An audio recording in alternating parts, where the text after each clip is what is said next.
Onde foi que o PT se perdeu, cara? Cara, eu acho ali... Foi uma conjunção de fatores, né? Eu acho que o Brasil se perdeu. Eu responderia a pergunta assim, onde é que o Brasil se perdeu? O que aconteceu? Teve alguns erros de política econômica durante o primeiro mandato da Dilma? Teve. Eu já escrevi sobre isso, já comprei briga com petista. Sabe? Sério? Rola umas brigas assim? Eu falei, pô, você tem que...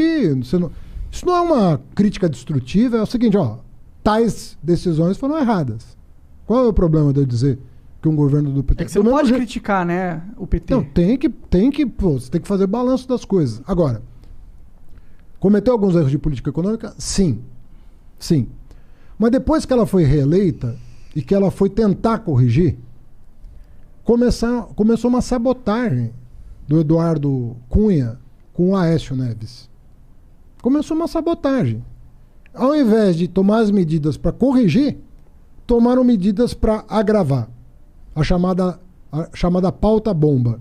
Era assim que a imprensa chamava. Sim, eu lembro. Pauta bomba. Mas por que eles tinham apoio do Congresso? Para pautar e passar essas paradas? Então, aí tem várias teses, né?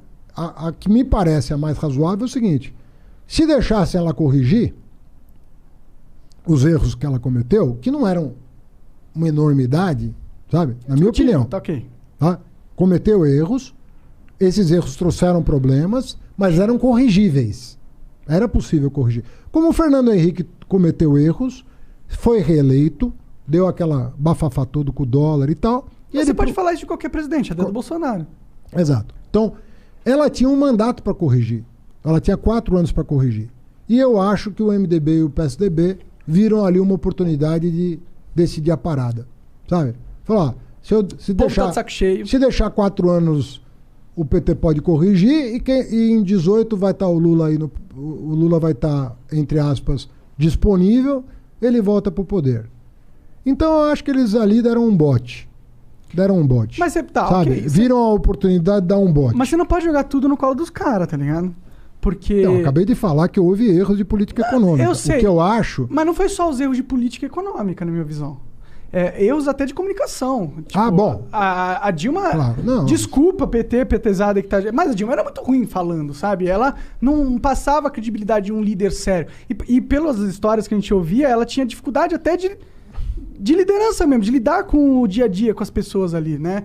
E outra, tem uma parada que o PT, que você não pode negar isso, eu pode se quiser, na verdade, mas eu acho que pra mim é inegável que tem um problema do PT que vai além da Dilma como presidente e dos erros econômicos cometidos durante a presidência. Vai de um erro de estrutura de poder, de estrutura de partido, do que o partido representa. Qual que é? Você falou que tem um projeto, que tem que ter um projeto. E eu acho que foi exatamente ali que o PT se perdeu, na minha visão. Que o projeto de país que o PT tinha se confundiu. Porque ele esqueceu de perguntar se o país queria esse projeto, entendeu? Cara, eu acho que queria. Porque o Lula saiu de lá com 87% de aprovação pelo Ibope e 83% pelo Datafolha. E é quando os caras falam da situação macroeconômica daquela época, que o Brasil estava exportando com um absurdo, era dinheiro entrando pra caralho. O Brasil foi considerado o país mais bem-sucedido no enfrentamento da crise financeira de 2008. Isso não sou eu que estou dizendo, é The Economist. O Lula foi aplaudido em 2010, quando deixou a presidência, como um cara que enfrentou a crise de 2008 da maneira mais assombrosa possível. Desculpa ser chatão, mas aqueles caras... Tem um argumento que o que o Lula fez foi o seguinte: ele aumentou, expandiu o crédito absurdamente. Sim. Então ele fez com que a disponibilidade... Não foi absurdamente, expandiu o crédito, mas não, absurdamente. Bom, o argumento que usa é que é absurdamente, porque é nocivo, a ponto que você cria um endividamento muito grande da população. O Brasil e depois ele não consegue pagar. É dos países que menos utiliza o crédito como alavanca, até porque os bancos são tão concentrados que a taxa de juro aqui para o tomador é um absurdo. Mas mesmo agora que a taxa de juro do governo está baixa, vai num banco pedir empréstimo para você ver quanto você vai pagar. Mas eu lembro da época do PT, do Lula, que era pessoas conseguindo empréstimo para carro, empréstimo para casa, empréstimo para muito mais fácil do que hoje em dia. Compara com qualquer país desenvolvido. E eu vejo essas pessoas hoje e elas estão passando mal financeiramente. Porque elas contraíram muita dívida e hoje não tem dinheiro para pagar. Compara com qualquer país desenvolvido. O que alavanca o capitalismo é crédito. É produção, na minha visão. Mas e o que alavanca a produção? Novas ideias, investimento. Ah, e sem crédito? Meu amigo, sem crédito não se vai até a esquina no capitalismo. Mas o crédito é o combustível. Antes, para você pôr Claro combustível, que é você o tem que ter uma combustível. máquina. A máquina é muito mais importante do que o combustível. Não adianta você pôr crédito numa máquina que bebe combustível pra caralho. O que você vai fazer? Você vai estar colocando crédito numa máquina furada que no futuro não vai dar lucro. Mas e primeiro, aí você tá investindo numa vamos coisa errada. separar. Tem não é o dois- crédito que move a economia, Vamos falar o de dois tipos de empreendimento. crédito. Tem o crédito para o consumidor e tem o crédito para o produtor. São duas coisas completamente diferentes. Mas igualmente importantes. Igualmente importantes. Ou seja, se o cara se o cara, por exemplo, consegue organizar a vida dele e faz caber a prestação dentro da renda dele, pô, ele toca a vida com crédito. É ótimo para a economia, é isso? Mas não é isso que acontece com o brasileiro. O- Dada a nossa inteligência financeira, que é baixíssima. Cara, você não tinha um problema grave. Você veio a ter problema depois que a crise se instalou. 50% das famílias estão endividadas hoje. Agora, mas não estavam. Não estavam. Eu não estou negando coisas que você está falando, até porque a gente não precisa concordar em tudo. Claro. Né? E a gente também dá pesos específicos diferentes para os problemas que a gente reconhece. Mesmo quando você fala, não, tinha um problema de comunicação, mas qual é o peso disso na tragédia que aconteceu? O que eu acho, e isso não sou eu que estou dizendo, até o presidente do PSDB veio a público em 2018 reconhecer. Nós erramos, o PSDB falando, nós erramos. Que pra mim é uma merda também, mas tudo bem. Não, nós erramos de fazer o impeachment, nós erramos de entrar no governo Temer, nós erramos de contestar o resultado eleitoral. Eles disseram isso.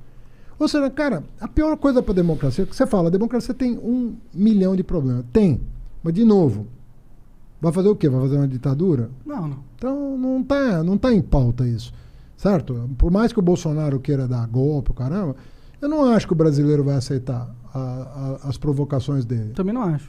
Tá certo? Nós vamos lutar pela liberdade. Pô, liberdade é um negócio muito importante, cara. O fato da gente poder estar aqui e você poder falar qualquer coisa, eu poder falar qualquer coisa, eu poder falar qualquer coisa, e o cara que tá ouvindo poder Pensar formar o qualquer juízo coisa e dele, falar pensar qualquer coisa. Pô, essa é a graça toda. Mas não é bem verdade isso no Brasil, né? Não, mas é cada vez mais.